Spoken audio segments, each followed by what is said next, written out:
There was a girl at the bus stop who knew my name.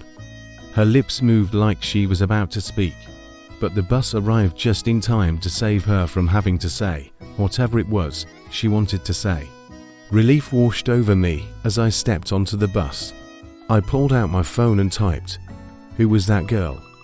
and sent it to the one person I could think of who might have an answer. It was a long shot, but it was all I had. I didn't know if it was relief or disappointment that caused me to turn around in my seat once I was settled, so I could look out the window and watch the girl at the bus stop. As we pulled away, I saw her mouth form the words, "Get off," but I couldn't be sure. Maybe it was, "Good trip," she said. Maybe it was a warning.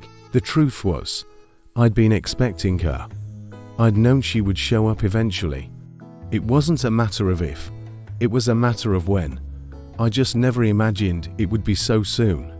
She always showed up sooner or later, and there was nothing I could do to stop her.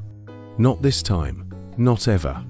She used to call me Mr. Now she was calling me by my real name, the name I used to answer to before I became a shell of my former self, before I forgot who I was. I had no idea how she knew it, but I was too afraid to ask. I was afraid of what the answer might be. And most of all, I was afraid of the memories that were flooding back now that she had breached the walls I'd spent years constructing to keep myself safe. The bus ride was agonizingly slow, but eventually the familiar streets of my hometown came into view.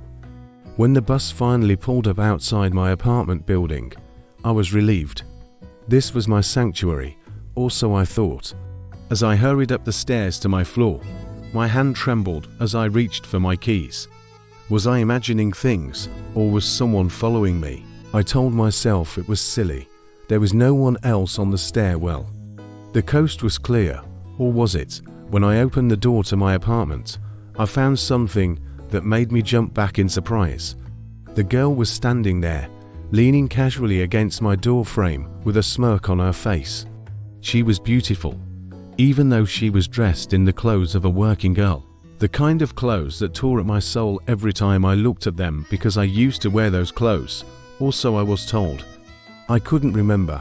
"You shouldn't have come here," I managed to say, my voice barely a whisper. "Why not?" she asked, her eyes gleaming with amusement. "You were getting a bit predictable, mister." My blood ran cold. I wanted to scream, to run, to hide. But something kept me rooted to the spot. I was mesmerized by her, drawn to her like a moth to a flame. "I don't want any trouble," I whispered, hoping she would take the hint and leave. But she didn't. She only smiled, a slow, predatory smile that sent shivers down my spine. "Trouble," she echoed, her voice dripping with sarcasm. "You haven't seen any trouble yet, mister. Not real trouble." She took a step closer, and I flinched, my heart pounding in my chest. What did she want from me? What did she know about me? "Who are you?" I finally managed to ask, my voice cracking. Her smile widened, revealing a flash of white teeth. "You know who I am," she whispered, her breath hot on my neck. "I'm the one who can help you remember." And with that, she leaned in close, her lips brushing against my ear. "Don't you want to remember, mister?" she whispered. "Don't you want to know who you used to be?" My mind reeled at her words. Was she the key to unlocking the past?